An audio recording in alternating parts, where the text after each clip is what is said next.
Rising Opposition to Collectivism by Merchants and Nobles by Murray N. Rothbard. The imposition of Colbert's regime of statism, monopoly, and prohibitive tariffs, combined with Louis XIV's high taxation and centralization, gave rise by the late 1660s to a growing tide of opposition by merchants and nobility alike. An important compendium of criticisms was the anonymous treatise Mémoires pour servir à l'histoire, published in 1668. The memoir comprised the first extended published polemic against Colbert and Colbertism. Politically, the author denounced Colbert for substituting centralizing innovations for the old constitution. Attacking Colbert's policies across the board, especially tariffs and monopolies, the book pointed out that the French refusal to purchase from the Dutch had induced the Dutch to cease purchasing from France. On trade, the memoir made the important point that the Colbertian ideal of national self-sufficiency was contrary to natural law, since Providence had created a great diversity of natural resources throughout the world, in order that mankind be united by the bonds of mutual interdependence through international trade.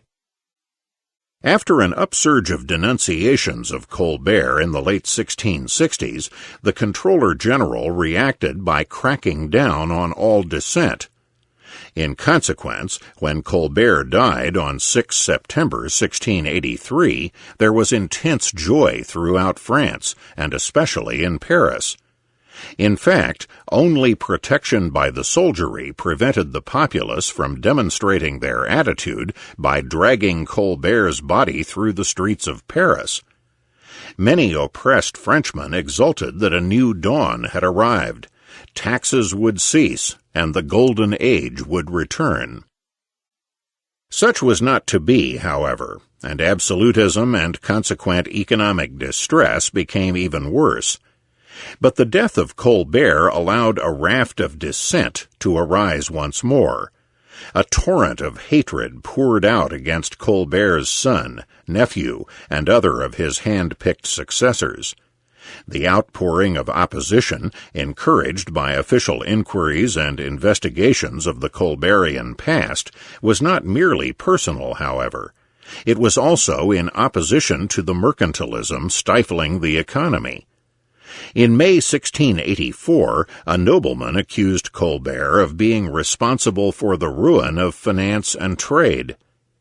The establishment of subsidized and privileged manufactures has deprived commerce of liberty and denied merchants the means to attract money from abroad. The high protective tariffs, the unknown nobleman pointed out, crippled foreign demand for French farm products and thereby reduced the French farmers to penury.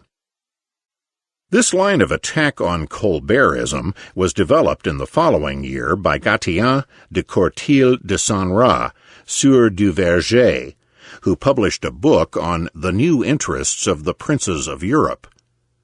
Trying to bolster domestic producers, the French government had only succeeded in wrecking them by crippling their export markets. This popular work had gone into 4 editions by 1689. In the same year, the famous collection of tracts published in Amsterdam, Les Soupirs de la France Esclave, The Sighs of an Enslaved France, also inveighed against protective tariffs as leading to misery and the crushing of commerce. Particularly eloquent in the Soupirs collection was the attack on Colbertism by the merchant Michel Levasseur, who wrote, "The king, by the frightful and excessive taxes which he levies on all goods, has drawn to himself all the money, and commerce has dried up. There are no rigors and cruelties which have not been employed upon the merchants by the farmers of the customs, 1,000 trickeries to find grounds for making confiscations. Besides this, certain merchants, through the favor of the court, put commerce into monopoly and get privileges given to them to exclude all the others.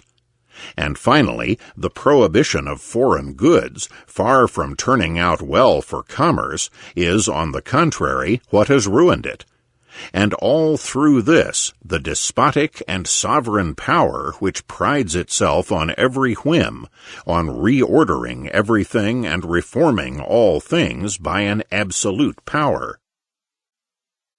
During this depressed period, the directors of Colbert's French East India Company denied in 1685 that they had caused the hard times by exporting specie in order to import goods from the Indies. Arguing for freedom of trade in their Réponse aux Mémoires, when they really only valued their own freedom to import from their privileged monopoly position, the directors yet tapped an important vein of free trade thought. Experience has shown that trade cannot be conducted without a total liberty and with a mutual correspondence with foreign countries.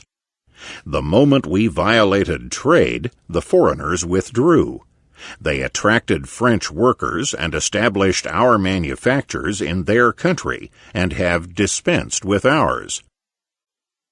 The directors also defended vigorously their practice of exporting specie in exchange for Asian imports. They escalated their reply by pointing out that in Holland, always a country whose prosperity and trade was admired and envied during the 17th century, the ports are always open for the entry and exit of specie with every possible liberty. Moreover, in Holland, the same liberty is accorded for the export of money in the coin of the country. It is this great freedom which attracts abundance to the point where it is, and renders them, the Dutch, masters of all trade. During the intense merchant agitation for freedom of trade and enterprise during the 1680s, Louis XIV's intendant at Rouen reported on advice given him by two leading merchants of the city. On 5 October 1685, René de Marillac wrote to the Comptroller General that the two merchants had declared, "The greatest secret is to leave trade entirely free. Men are sufficiently attracted to it by their own interests. Never have manufactures been so depressed, and trade also, since we have taken it into our heads to increase them by way of authority." One of these two merchants, Thomas Legendre, was supposed to have been the first, during a slightly earlier period, to have coined the famous phrase, laissez-faire. The great late 18th century laissez-faire thinker and statesman Anne Robert Jacques Turgot reports as a family tradition that Legendre had told Colbert, "Laissez-nous faire, leave us alone." Turgot's affluent grandparents were close friends of the immensely wealthy Legendre and his family, and they also had mutual business dealings. Thomas Legendre, 1638 to 1706, coiner of the phrase laissez-faire as applied to policies and the economy, was the most eminent of a long line of merchant bankers traced back to the early 16th century. A multimillionaire, Legendre owned vast interests in Africa and the New World, was the leading importer of alum from the Levant, and was frequently called upon to arbitrate disputes between merchants at home and abroad.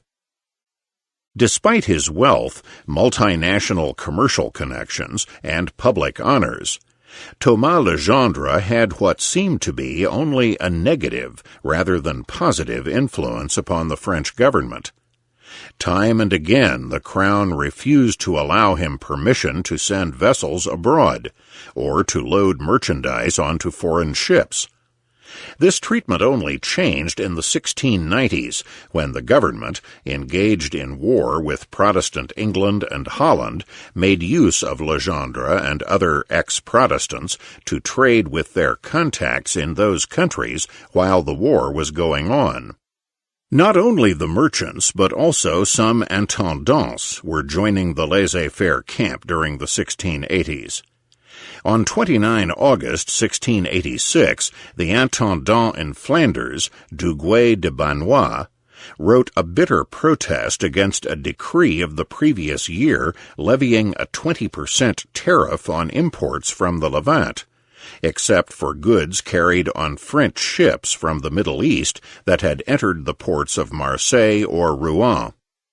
Duguay pointed out that textile firms in northern France should not have to pay more for their imported thread by being forced to buy it from inefficient French ships, and all to subsidize Marseille merchants and shippers who could not compete successfully with the English and Dutch in the Levant. Duguay generalized this insight into a laissez-faire position.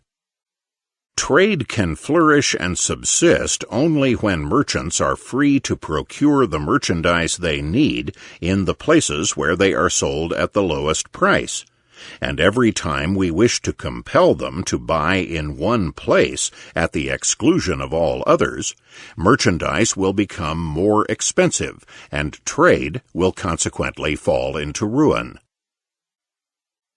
The Ludwig von Mises Institute hopes you have enjoyed this audio Mises Daily. For a world of free market literature, media, and discussion, visit Mises.org.